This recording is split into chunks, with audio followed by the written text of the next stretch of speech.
All right, ladies and gentlemen, the time is 10 o'clock. It is time to continue with more solo leveling. And we'll basically find out if this is the last chapter or not. If it's not, then we can just continue on as we were. So let's go ahead and get the formalities out of the way, shall we? Yo, peoples, Kyushu92 here, and welcome back to yet another reaction to Solo Leveling special episodes. As you can see, I have no marks or anything up, so that the Cacao Page group can't touch me. Seeing as how I changed my thumbnail for my last reaction, that means that was the key. So, with these free domain fonts that is just available to the public on the internet, I can make my thumbnails and not worry about people trying to call copyright because these are not copyrighted fonts. They're free for everyone. I feel good today. So, last we left off, it was pretty much a chapter centered on Jin and Cha-Hae-in. And then you got Tusk, you got Igris, Belion, and Beru. They're all clowning Jin on his time with Cha-Hae-in. So they're just messing with him while he's just spending time with Cha-Hae-in. And then it gets to Christmas time where Cha-Hae-in knows something is off. And she's all like, okay, I want you to tell me everything, but only if you beat me in a race. And Jin is all like, okay, I'll race you. But Jin kind of is all like, I could easily beat her, but what's the catch? And then she says, before she takes off on the race, on the last half of the last chapter, she says, if you really do have feelings for me, don't move. And then she takes off, and Jin, knowing that she's right, can't do anything about it. But at the same time, he's just thinking about all the memories he's had of Cha-Hae-in in the previous life, in the previous lives of everyone, and he's just reminiscing. And then he lets her win, because deep down, he wasn't going to try and race her in the first place, because he knew, because he wants to tell her the truth anyway. But it ends with her saying she won, and then Jin just walking up to her, and them both just hugging each other in one of the most wholesome chapters of solo leveling I've seen since the date episode, the date chapter, where they went on a date in the original story. So let's see what happens in special episode 8. Kohagen, always good to see you. And it shows this. Wow, this looks like I'm looking at Elden Ring right now. Okay, so the panels show like this big castle, and it's just illuminated by this star-filled sky.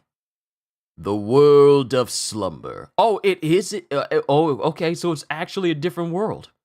It's actually someplace different. I was looking like, am I looking at the underground cavern in Elden Ring?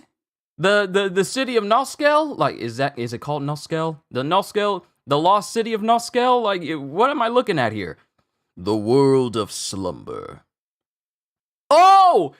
Is that, wait, that's not Kaisel. That must be one of Jin's shadow dragons, as it greets Tusk, apparently. Greetings, General Tusk. Hello, General. Hello, General Tusk. Fabulous morning, isn't it? At least that's what I would like to say. But the world within the shadow has no distinction between day and night. Yo, so we're looking at the world that exists in shadow. The world where all these shadow soldiers basically live. This is where all the shadows come from when Jin calls them. They're not just in his shadow and they're just sitting up there confined like sardines in his shadow. There's an entirely different world inside of Jin's shadow, thanks to him being the Shadow Monarch, but you understand. Fabulous morning, isn't it? At least that's what I would like to say. But the world within the shadow has no distinction between day and night. And then it cuts to Beru, who's walking up to Tusk, and he's dragging something behind him, like it looks like a cloak or something. And then it cuts to Beru, who's just laughing to himself. And then Tusk is smiling. Do you have something for me, Commander Beru? Have a look! What do you think? And it's a big old jacket. Wait, is this Jin's old jacket? This is Jin's old jacket. Oh, that robe looks exactly like the hooded jacket our king wore not long ago. How can I ever pay you back? Oh, and then, wait, this is still Tusk. How can I ever pay you back, Commander? I just couldn't disregard your wish to resemble our king. As long as you're happy with it, that's all that matters. And he's all like, yo, he got Jin's jacket because Tusk wanted to look like Jin. So Beru went and got Jin's old jacket for Tusk to wear. I absolutely love it! And it shows Tusk wearing Jin's old long trench coat. He's like, and he's got the hood up over his head and everything. Mind you, Tusk is completely clothed in shadow clothing ever since he became a shadow. But now the boy is just wearing Jin's old trench coat over his whole old hooded trench coat. I believe this is the same trench coat he wore when he faced off against Antares the first time. I could be wrong. Someone will correct me if I am. But he's wearing Jin's old robe now. I absolutely love it! I almost want to make it mandatory for all the magic soldiers to wear this, Commander. Wait, that marble you're holding. Have you considered crafting it into a staff rather than carrying it around in your hands? That's a brilliant idea, Commander. You bearded dwarves! Can I rely on your expertise as master artisans to forge my staff? Leave it to us, General Tusk. It is a pleasure to have the chance to work with the divine lumber our king has bestowed upon us. So, wow, finally, I was wondering, because in my head I was thinking, man, Tusk, you've been carrying around that orb of avarice for so long, ever since Jin got it.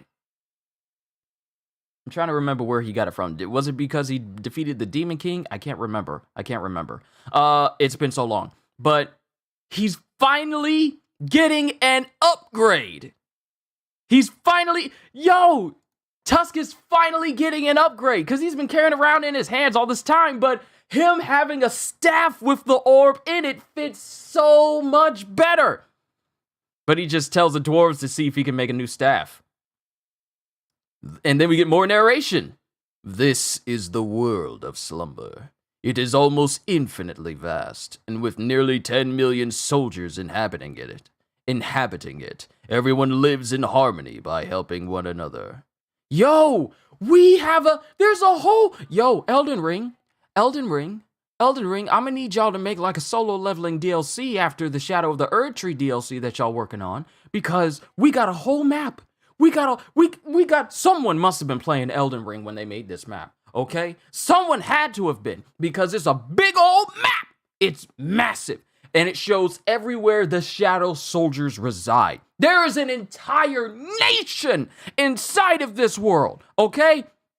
Because we have Bellion's military training ground, the player job change area, the Demon Castle player training system architect's play center, Ashbourne's battleground, Bearded Dwarves workshop, the Ant Nest, the mining field, the magic training district, the rest zone, and the trade district. There is so many places here. Okay. More narration. Given the profound connection between the soldiers and their monarch's consciousness, their thought processes become increasingly similar as a monarch gains more power. As a result, the soldiers who once lived lives of sheer destruction have gradually come to understand the essence of humanity, including the various human emotions.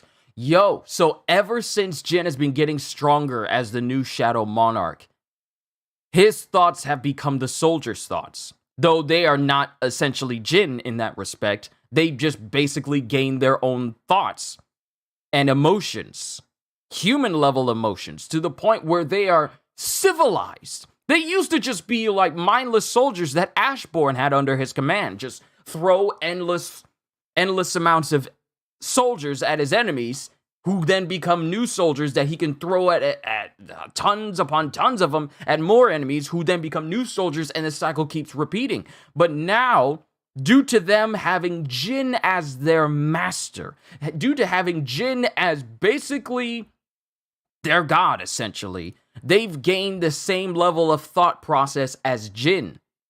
And now they've gone from being mindless fodder to being an actual force that can think for themselves in a civilized, mindful, intelligent way. And I think that's fantastic. Because usually when we get people that have this sort of power, they don't really think too much about like, okay, so how am I going to do with my soldiers? I feel like when I think of the thought process behind super powerful beings in like anime and manga, I always come back to Ainzul Gon and the Tomb of Nazarick and literally everyone who lives in there. Everyone there is not just some mindless, super powerful person that Ainz just throws at his enemies. Every single one of them is intelligent, and they all have a specific role to play. Every single thing they do for the Tomb of Nazarick and the domination of the world as a whole all benefits on top of one another. And even though some of the members of Nazarick don't exactly agree with one another, they all still realize the end goal is the entire domination of the world for Ainz. Here, I see these soldiers who once used to be just regular forces that Ashbourne would throw at people, and now they've become an entire nation of as functioning individuals in this world. That's amazing. Let me continue. Indeed. Let me go back to the narration. Given the profound connection between the soldiers and their monarch's consciousness, their thought processes become increasingly similar as the monarch gains more power. As a result, the soldiers who once lived lives of sheer destruction have gradually come to understand the essence of humanity, including the various human emotions. Indeed, there is something fascinating about the process of filling one's empty heart with strange new elements. And then it cuts to Bellion as he's apparently, okay, so Jin made soldiers out of the Titans. Why am I even surprised? He made soldiers out of the dead Titans he massacred. So now, on top of the giants he has, on top of the dragons he now has the Titans under his control too. This boy. Okay. And Bellion is training them as he's slamming his sword to the ground. Stand up straight, Titans. As apparently he's training the Titans. And then it cuts to Igris, who is apparently teaching a class. Mr. Igris is teaching. Igris is teaching. Igris is a teacher.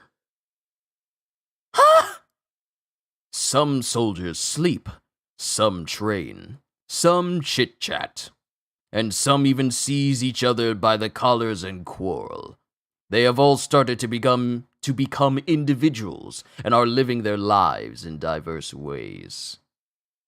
And it just shows like a whole flock of dragons that's just flying from this. This kingdom looks amazing. This looks like something this kind of reminds me a little bit the way this tower is up in this panel. Also, if you guys don't know, I'm reading from Tapas, or just read from the website of your choice. But as I always say, read the official to support the official release. But this tower here, that's in the center of this entire Shadow Kingdom, reminds me of Scala ad Caelum from Kingdom Hearts 3 to a degree. Not to the overall arcing topography, but the way the tower is just situated in the middle. It just kind of reminds me of either a tower we would see in Elden Ring or Bloodborne or Dark Souls 3, or from Kingdom Hearts in the final area where you're fighting Xehanort. They have all started to become individuals and are living their lives in diverse ways. And then, who is this? I am grateful to my liege who invited me. Who's speaking? Who is speaking? Who's narrating? Who is narrating this? I am grateful to my liege who invited me to this new world that I never could have fathomed. I am fond of my king. Who is speaking? Who is speaking? Who's speaking? Is it Beru? Is it Belion? Is it Igris? Is it any of his top execs? And then someone is going, "Oh, is it complete at last? I think this is Tusk.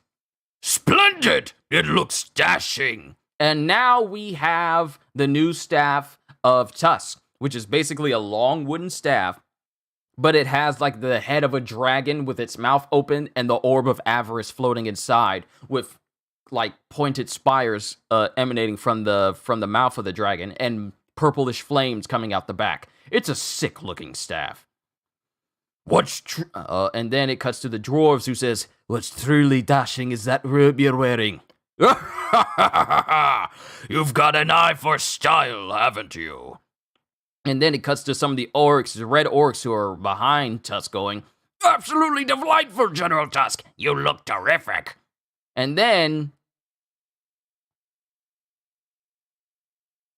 it cuts to some large individuals. These are either Titans. Yeah, these are either Titans. Yeah, I think these are Titans that have been training under Belion. What brings you here? Grand Marshal Belion has ordered us to come here. I didn't know some of the new I didn't know some of the new recruits were magic soldiers. It's a shame that a fellow that size only casts magic. Well, it's not my place to say. And this is Tusk thinking to himself. And then he speaks out loud. Well then, I will now tell you about my spectacular performance during the first fight between our mighty liege and the King of Dragons, as well as the contributions I made throughout our time in the dimensional rift that followed.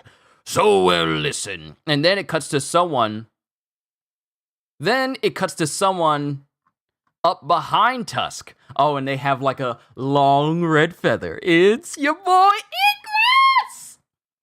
What are you all standing around idly here for? What are you all standing idly around? What are you all standing around idly here for? What? I'm in the middle of flaunting my charms with this robe that is similar to that of my king's, and you dare accuse me of being idle? Who would dare? Oh, I love you, Commander Igris. He's all like, who dares to speak to me? Oh, sorry, I love you, Commander Igris. And Igris is just standing there. I feel like Igris's shoulders have gotten even more broadened ever since he became a Shadow Soldier. I'm in the middle of flaunting my charms with this robe that is similar to that of my king's, and you dare accuse me of being idle? Who would dare? I love you, Commander Igris. And then Igris just looks at him confused like, I, likewise, am always grateful for your zeal. But is there a reason why you wish to see me? It's about to begin. Don't you think all soldiers above the general level, especially those who serve our king most intimately, should go and show their support? And then Igris and Tusk walk up to a window inside the castle as Tusk looks on. Oh, so this is what they were looking at when Jin finally met Cha-Hae-In. We're seeing everything from the Shadow's point of view. I love this chapter. Automatic 10. I love this chapter. Oh! Has our liege finally met Lady Hae-In? That's right.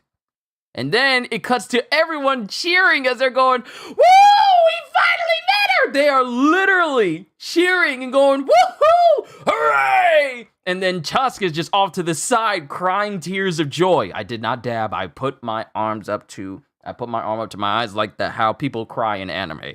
But Tusk is crying, and then Igris is watching on as Cha-Hae-In is looking at Jin. They're all just seeing this, but Igris is looking at Cha-Hae-In, and he doesn't say anything. Yo, this is Igris. He's the one narrating. Igris is the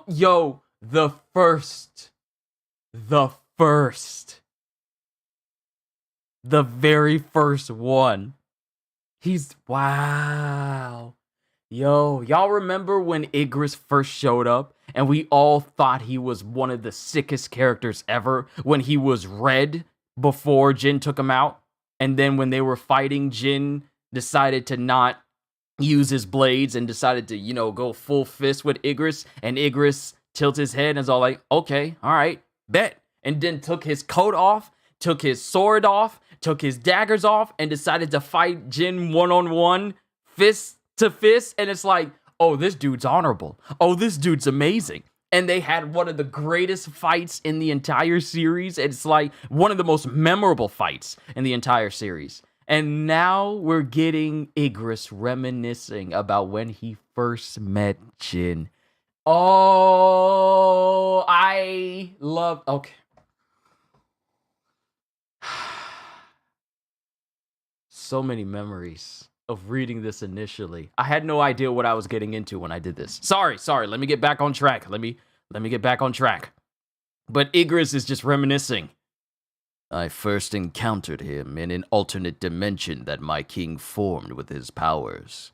And it cuts to Jin slamming into Igris. Way back when. My task was to test him when he entered that space. After all, my liege wished to know whether this boy was worthy of becoming his vessel or not. Yo, Igris was not there by happenstance. He was a test by Ashbourne to see if Jin was worthy. Hold on. Is my stream fine? Yes, my stream is fine. Yo, okay. Igris was not just there by chance. After all, my liege wished to know whether this boy was worthy of becoming his vessel or not. I knew that this was to be the final command issued by my liege. At that moment, I knew that the time for me to bid him farewell was drawing near. Yo! After condoning the rulers, he had lost all interest in war, so I knew there was a good reason for him to be showing interest in this mere human being. My king's commands are absolute. I didn't even consider asking him about his intentions or trying to stop him. All I could do was swear to carry out his orders. That was my only course of action. Blood red Igris. And he's kneeling as a shadow soldier. And then we see Igris as former blood red Commander Igris way back when. With the majority of my strength sealed, I stood alone in that alternate dimension waiting to assess his qualifications.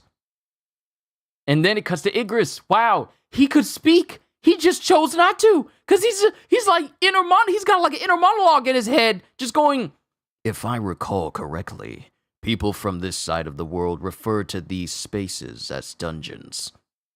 This is what I looked like when I was still alive, before meeting my king. Even knowing the world of slumber has infinite power, I find it difficult to believe that it can replicate the exact same sensations from back then.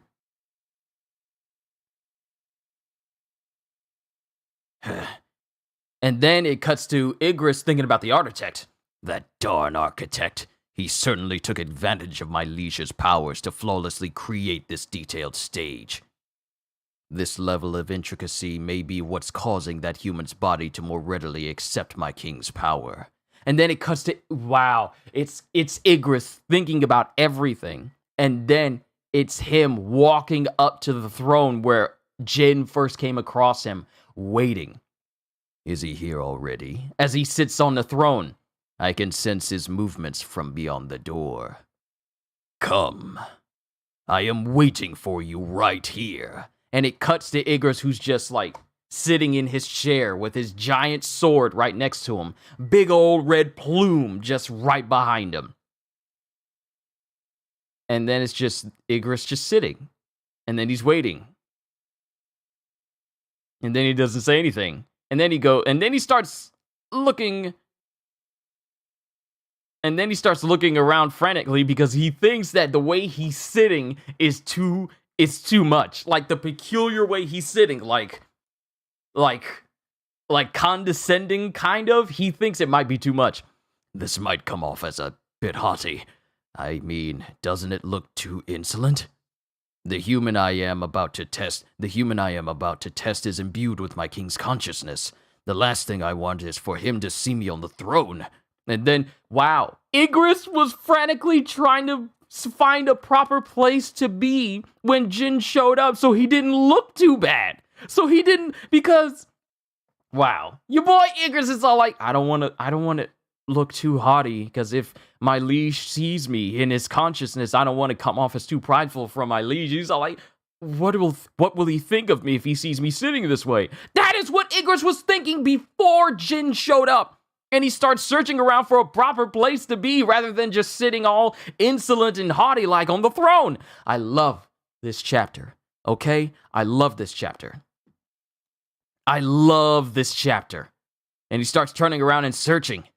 Then, where should I stand? And then it cuts to Jin, who's on the outside of the door, pushing the door open. And then the flames pop up inside the room. And then it cuts to Jin, who walks into the room. And Igris is hiding behind a pillar. He's all like, I couldn't find a place in time, so I'm just going to hide back here. I love this chapter! He must be the chosen one. Even if it weren't my final mission, I had no intention of taking this fight lightly. If I deem him insufficient, he will die at my hands. And it cuts to Igris. So Igris hid behind a pillar rather than sit on the throne. Simply because he was wondering what his master might have thought of him if his master popped up in Jin's consciousness. So he hid behind a pillar instead, and he just walks out from behind it. Very well. Let me test you. Knight Commander, Igris the Red. Let's see if you're worthy of sitting on that throne. And then it cuts to Igris walking down the throne, dragging his greatsword, his ultra greatsword, behind him. And that is how my fight against him began, although the results were disappointing. I had neither the skill nor the capacity to surpass the powers I had when I was alive, and his only concern was avoiding my sword. And yet... And this is back when Jin was fighting Igris the first time. I won't be able to inflict any damage unless I get past that armor. This is my only choice. Yo, what did I just say earlier? I just talked about how Igris was honorable fighting Jin hand to hand. And we have the panel where Jin decides to fight Igris hand to hand. Prophetic. Does he truly mean to challenge me with nothing but his bare fists? He's brave for a human. I'll give him that. And it shows Igris dropping his cape, dropping his daggers, and then dropping his sword. I admire the determination in his eyes, but does he have the necessary skills to match? Even if your body is not yet fit to serve the king, I must commend your willpower. And then Igris rushes Jin. Disappointing. Very disappointing. As he backhands Jin into the wall that we all remember from so long ago. I say so long, but it was like, what, a year, maybe 2 years? I want to say a year and a half since this moment happened. It might even be more than that because I didn't start solo leveling until much later when the series was ongoing. So it was probably like maybe a couple of years. And he slams Jin into the wall. Very disappointing. How can a weakling like you be deemed worthy of becoming my king's vessel? Give up, weak human! As he smashes Jin into another wall behind the throne. That seat is not meant for you! As Jin fell onto the throne itself. I shall now behead you so that you meet an honorable death. As he basically just summons his sword from the ground so he can fly towards him. For the first and final time, I felt a sense of relief at my king's mistake. If this human didn't deserve to inherit this power, then it would mean that my liege could continue to be my liege. I will swiftly and painlessly end your life by beheading you on the spot. And then it cuts to Igris preparing to bring his sword down, and then Jin completely blocks it. Remember, he blocked it, and there's a shockwave from the point of impact. I couldn't help but feel astonished, as it shows Jin not only blocking it, but back then he was holding the blade itself in his hand. It wasn't just by the fact that he blocked my sword, but more so by his unyielding tenacity to hold on to life until the very end. Not yet! I haven't lost yet! As it shows Jin driving his dagger into Igris's face, like in the available eye slot that was his faceplate. Did I really lose to a human weaker than myself? Ah, I see. Although it's very slight, his gaze may bear a resemblance to that of my king. And then it shows Igris falling to the ground, falling to his knees. As this was a test to gauge this human's worthiness, the powers I possess should have been significantly greater than his. And yet I was defeated. Was it because I let my guard down? Or could it be that his unyielding persistence brought about a miracle? I wasn't sure if I should be pleased by the fact that my liege made the correct decision. That is how I suffered defeat at his hands. And then it cuts to Igris, who's there with Jin, where I guess they were inside the, I want to say they were inside the dimension for the Snow Elves, where Kim Chul went insane, where Jin just says, "Good work." That is how I suffered defeat at his hands, and he cared for me. I often felt grateful for the consideration he showed me. Once you level up, we might be able to talk too. And this is back when Jin was seeing Igris level up. Way back when. Once you level up, we might be able to talk too. He was a master, friend, and comrade to me. I fought alongside him in countless battles. As my loyalty towards him deepened, I became increasingly aware that my longing for my previous master was slowly fading away, and so I gradually came to accept my new liege. Later on, his forces became even stronger when the original Shadow Army, which had been waiting in the dimensional rift for their call to action, joined his ranks. For at last, my longtime comrade in arms, Belion, had joined his army. Yo, I'm loving this chapter, this exposition. This level of exposition by Igris is so good. I'll read your comments after I'm done, but I want to focus on this chapter right now. However, the joy of reunion was but momentary, for even Belion began to be influenced by our loyal yet savage comrades. And then it cuts to Belion. Hey, don't you think it'd make our liege happy if we installed this flag on top of the castle? Are you serious? At least, it used to be a bit satisfying when Belion smashed Beru to the ground. And then it cuts to when, Belion and Igris are chilling. And Belion's all like, it'd make our liege happy if we installed this flag on top of the castle. Are you serious? At least it used to be a bit satisfying when Belion smashed Beru to the ground. And then Beru's just there in front of Belion going, Is that flag for our king? Is that flag for our king? In any case, my new master's response was, "Get over here, Beru." My king! Put your head on the ground. Why the heck did you put up that flag? And then, not only is Beru's head into the ground, but Belion bows his head full force into the ground in front of Jin as well. Oh, so that was your idea, huh? Before long, our loyalty and resolve were put to use in the war against the monarchs. And then it shows all of the top people with Jin. Tusk, Jaimin, who I've just remembered the name for. Jaimin, who's the giant lizard dude. Jaimin, Greed, who we haven't seen in forever.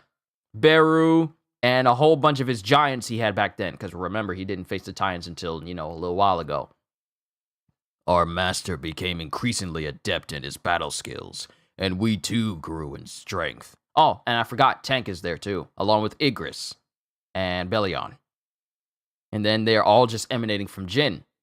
The war raged on even after time was turned back with the cup of reincarnation.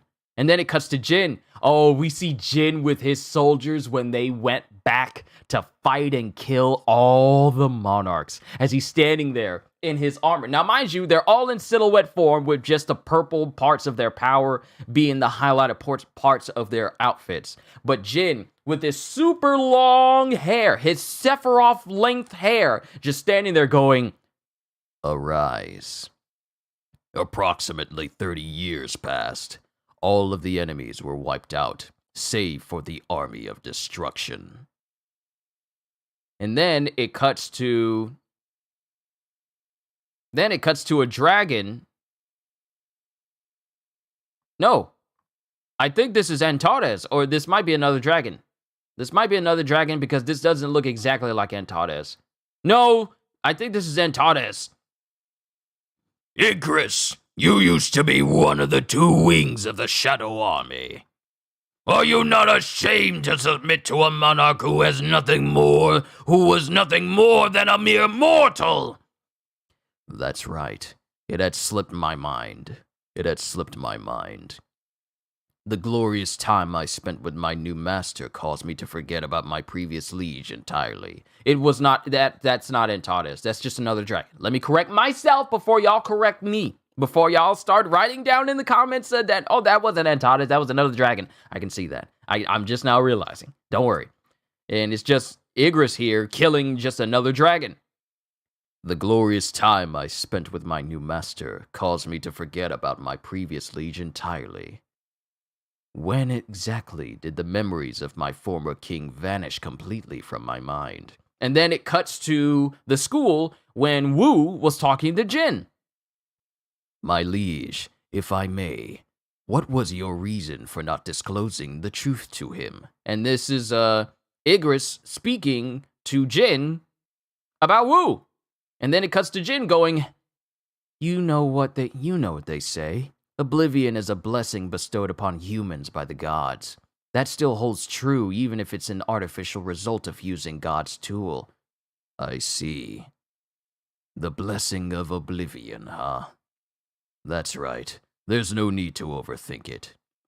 So you really were a hunter after all, as it cuts to Wu finally recognizing Jin. I by no means have forgotten my former king. And then it cuts to to Kim Chul going, Is this what they call love? Greed and iron, who are still alive in the timeline of this world, are living their lives without any memory of the past. But I still stand beside my liege. And then it cuts to Cha Hae-in. Have we met before? It's just that my attachment to my previous liege has carried over to the one I serve now. I am a knight, and my liege's sword. One of the wings leading the Shadow Army. And then it cuts to Igris helping Jin study. My liege, the correct answer to question 14 is B, not A. Oh, is that right? Thanks. If not me, then who else would assist my king? Grand Marshal Belion, who's only as good as his colossal build? Or Commander Beru, who may be smart but is ultimately nothing but an insect? In the end, as someone who graduated from high honors with the academy, in the end, as someone who graduated with high honors from the Academy of the Order, I am the most fitting candidate to serve my. But it says here that the answer to question 14 is A. Would you bet your life that it's B? And then Igris doesn't say anything. He's musing over how he's the one most qualified to help Jin out on just regular matters, whereas he thinks Belion is only suited for, brute force and overall strength because he's so big, and Beru is basically a bug. He sees Beru as a bug. A fellow general, a fellow commander, but still a bug. And Jin just says, would you bet your life that it's B? And then Igris doesn't say anything. And then Ygritte starts frantically flipping through the pages of the book he's trying to help Jin with. And then Ygritte just looks kind of like, it seems that my training is still insufficient. As he closes the book, kind of upset. I shall apply myself further to better serve you. I am the king's knight and his sword. His battlefield is my battlefield. Now that my liege has ventured onto a new battlefield, it appears that my days of glory will continue for some time. And that, ladies and gentlemen, is the end of this chapter. Beautiful. Beautiful. Beautiful.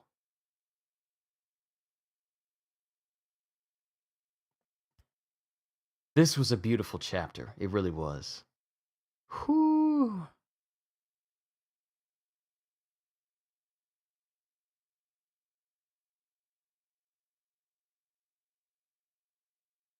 This was a really good chapter. All right, now let me look through all of your comments on what you said during this whole interaction. So, yes, I'm Ramil. Good to see you. Snow and Dumpy, good to see you. Yo to you, bruh. Psycho, good to see you.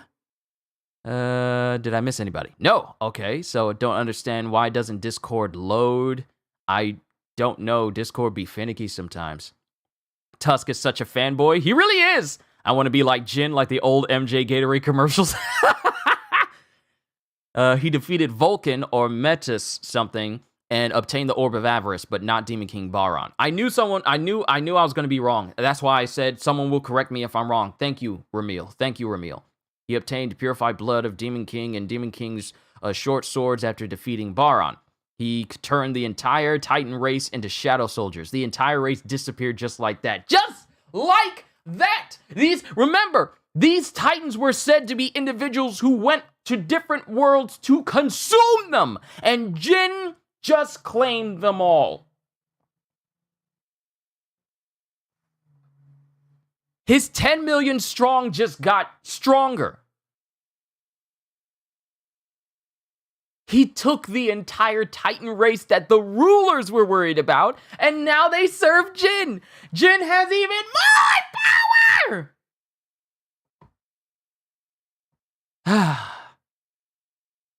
Blood Red Commander Ygritte is fire. He is. Seeing him again after all this time, I remember reading through the chapter when we first saw Ygritte, and I just thought, this dude is absolutely amazing. I need this dude to be in a video game, and it's like, coming back to this like a year and a half later, to me, it's like so many good memories of getting into this series initially. It's just been amazing. Jin is basically Neo, the chosen one. But he doesn't need to sacrifice his life in order for everyone to have peace, only to be brought back for a subpar movie because they couldn't think of any other reasons to bring Neo back. Yes, I'm looking at you, Matrix Resurrections. It was a dumb movie. It was a dumb movie. There was no reason to have another one. So unlike Neo, Jin is actually superior in every single way. Very honorable! Very honorable. So Ygritte was aware of the existence of the Cup of Reincarnation? Yeah, he was aware. I know you corrected yourself, but I gotta say it. It wasn't Antares! Oh, I knew. The moment I didn't see, because it had like a little bit of a filter coloring, and the dragon wasn't even red, which is the color of Antares. So in my mind, I had to correct myself, no, it wasn't. Abir, good to see you. Iron, why are you so... See, the thing is, and I now fully realize, it took me a hot minute to realize, but I now understand why Iron and Greed are not with Jin. Because all the other soldiers he has are of individuals who are either not human or did not come from humans before. But Iron and Greed both came from humans. Since they've reincarnated, basically the lives that Iron and Greed basically have, they now inhabit the bodies of the people that they came from now. So we don't have greed and iron anymore simply because the people they come from are alive. But they still have an inclination towards Jinn simply because of their previous Shadow Soldiers' lives. Those Shadow Soldiers now inhabit the bodies of the people that they've come from in this new life now. I fully realized what that is. It took me a minute. I know I'm slow for not figuring that out initially when the chapter where we saw Iron with Kim Chul. I know I'm slow for not figuring that out, but now I fully realize that the reason why we don't see greed or iron anymore is simply because the people that they come from are alive, and now they therefore inhabit those bodies. Not to the point where they instantly recognize Jinn, but just being near Jinn causes the Shadow Soldier within them to, have a positive inclination towards Jinn automatically. Mind you, we haven't seen Huang Dong Su at all, but I'd imagine he'd have the exact same feeling towards Jinn, with greed being within him. So we are now in a world where iron and greed are no longer part of the Shadow Army because the people they come from are still alive. Now, it's in my brain. I won't forget that. Love Igris so much. I do too. If I could make any character in a video game look like Igris at any given time, I would. Igris makes capes cool. Igris makes having a giant feather at the top of your helmet cool. We've seen it before in different video games, but Igris makes it absolutely phenomenal. What if Jinn has the rulers under his control too, and we just haven't seen them yet? I don't know. I mean, no one basically can, no rulers and monarchs are made of spiritual bodies, so they can't turn into Shadow Soldiers. Yeah, that's an explanation. That's the explanation of why he didn't exactly have the rulers themselves under his control when Ashbourne was alive. They don't, because it was actually the explanation of why the monarch's body, one of the previous evil monarchs who tried to take down. I'm trying to remember the exact explanation, but they were talking about how they have spiritual bodies and they can't be killed by regular conventional means, and that's the reason why Ashbourne was never able to make any of the previous other monarchs part of his army because of their spiritual body makeup. So no. He doesn't have any rulers under his control simply because of that one limitation. But it's such a small, minuscule limitation in the grand scheme of, Jinn being, by all intents and purposes, a universally powerful being. Jinn is the most powerful being that exists, but imagine if you can turn them into Shadow Soldiers too. That's scary. Because that would mean that there's essentially no one outside of Jinn's reach that he could gain control over.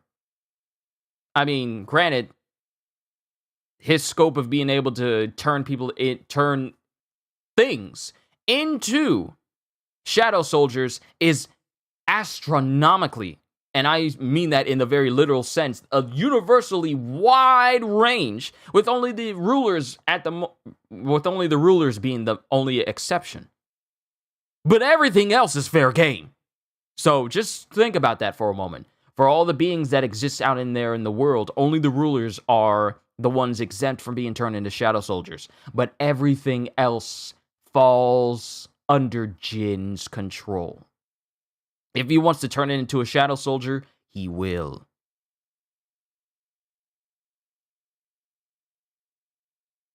Because the Titans are pretty much the newest addition to his ranks, with Belion whipping them into shape. Think about this. Jinn just turned an entire army of planet-consuming individuals into his own personal soldiers that will not betray him or go up against him in any way. Ever. Jinn has planet busters, planet eaters in his army that serve him. If that doesn't speak to Jinn's level of power, I don't know what does. Imagine him sending a Shadow Soldier and Tapas somewhere to get rid of someone. No, that's overkill. That's overkill. And if it was possible to turn Antares into a Shadow Soldier personally for Jinn, just imagine the devastation. Only Jin was capable of going up against Antares. Imagine if a Shadow Antares served Jin and the amount of destruction he would wreak upon literally everyone else. If anything, Antares would be the second hand under Jin, if such a thing, if we were going off of what if scenario. He would be the second hand under Jin because the only person to match Ashborn in power was Antares himself, the literal monarch of destruction. And then the whole hierarchy would be thrown out of whack because then we wouldn't have Belion and Beru and Igris right there with Jin. So I'm glad that he's not able to turn any of the monarchs into his own personal shadow soldiers, because then that would trivialize pretty much everyone we've grown to love who serve Jin now. Because all the other monarchs have powers that could, for all intents and purposes, eclipse a lot of the soldiers in Jin's army. I'm very grateful that he's not able to turn any of them into his own personal soldiers, because then the hierarchy would be messed up, and then Igris wouldn't be all the way up there, high up the ladder, along with Belion, Beru, and the others. So I'm glad he's not able to turn them into it. But I do want to bring this reaction to a close, because we're actually getting close to an hour. When I see a shadow soldier Antares standing before me, I'll just stand there accepting my fate, but I'll definitely say, like, for real? Real talk? Really? All right, guess I'll die. And I'll just put my hands up saying, Bonsai! Bonsai! Sungjin Woo! And then just disappear. And then enters the ring, Black Panther, the What If Saga. And then enters the ring, Black Panther, What If the Saga, the What If Saga continues. But I have to say, I don't know if a lot of us kind of thought that this may be the last chapter we get of solo leveling, but it doesn't say like it's the end. It just says to be continued, which is what the last chapter's been doing, which means that we're getting more. I don't know how many more we're getting, but I'll just keep reacting to it. I mean, Igris can go toe-to-toe with the Monarch of Frost, though, so I don't know about other monarchs. Yeah, we don't know exactly the pure strength of every single other monarch. Like Kresha, Resha, the insect queen lady. Yeah, we don't know her strength because Jin just wiped the floor with her instantly, and she basically just relied on her bugs to do a lot of the work. So we don't know the true strength of all the monarchs simply because they got murked so quickly. But overall, this was a great chapter. Belion, Igris, Beru are monarch level individuals. Okay, so I guess we don't need to worry about the hierarchy being changed if Shadow Antares was a thing that was possible. But to bring this to a close, this was a fantastic chapter. It was absolutely amazing. Finding out that Igris was the one talking about the lives of the Shadow Soldiers inside the world of slumber, almost infinitely vast world of slumber. And saying that it's almost infinitely vast means that Jin could essentially just keep adding ranks to his world almost indefinitely, increasing his power almost indefinitely. And the fact that Igris said that as Jin grew in power, so too did the Shadow Soldiers on the inside. So when Jin's getting strong, so are the soldiers. They have like that whole shared XP accessory that Jin carries around with him, so that not only does Jin get XP, but everyone else gets XP as well. But seeing the lives of the Shadow Soldiers in the world of slumber, and seeing how they behave, seeing how they've grown past just being soldiers that Jin just threw at people to being their people. They are actually individuals with individual thoughts. They're not just soldiers who just follow Jin's every order. Mind you, they do follow it, but they do it because they want to, not because they're being made to. Seeing this level of individuality come to these soldiers that we have not seen near the beginning, it was just a matter of them just being soldiers that didn't say anything. They just let out battle cries, and then they just got thrown at whatever enemy that Jin had. But as Jin grew in power, and as he put more points into intelligence, so did his mind increase, as did the minds of his soldiers as well. So seeing these soldiers become more than just soldiers, more than just fodder, they're actual individuals with thoughts of their own. They have an actual society. They have an actual civilization. They have an entire nation that they run. To see this level of individuality amongst all these soldiers, it's very refreshing. Seeing how they behave when we're not looking at Jin and his life all the time. It's a great way to show off the Shadow Soldiers have evolved. This is character development for soldiers who really didn't say all that much for a good half of this entire story of solo leveling. But this is such great character depth and character development for all of these characters, and I just gotta say that this is by far one of the best chapters of the special episodes that I've read. The last one was great, with Jin having a date with Cha Hae-in and, him sharing a wholesome moment with her, but this is another fantastic chapter as well. Absolutely fantastic. It's great.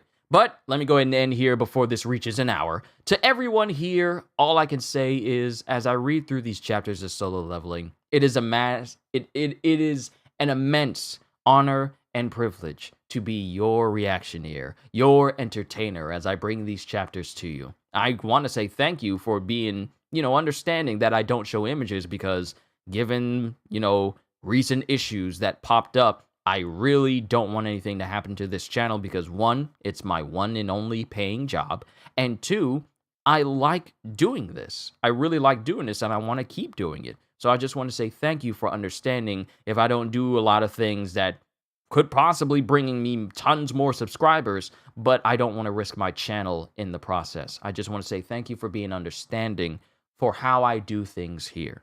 You are so amazing. Matter of fact, hold on, I need to do this. Hold on.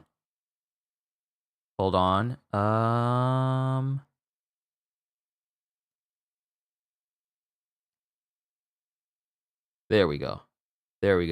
Yes, I'm Ramil. I meant to do this for a very long time. So you now have, because I've noticed you have been here consistently. Not saying no one else's have, but you've shown qualities that I deem worthy of, of adding a wrench to your name. I just want to say I appreciate you. I really do.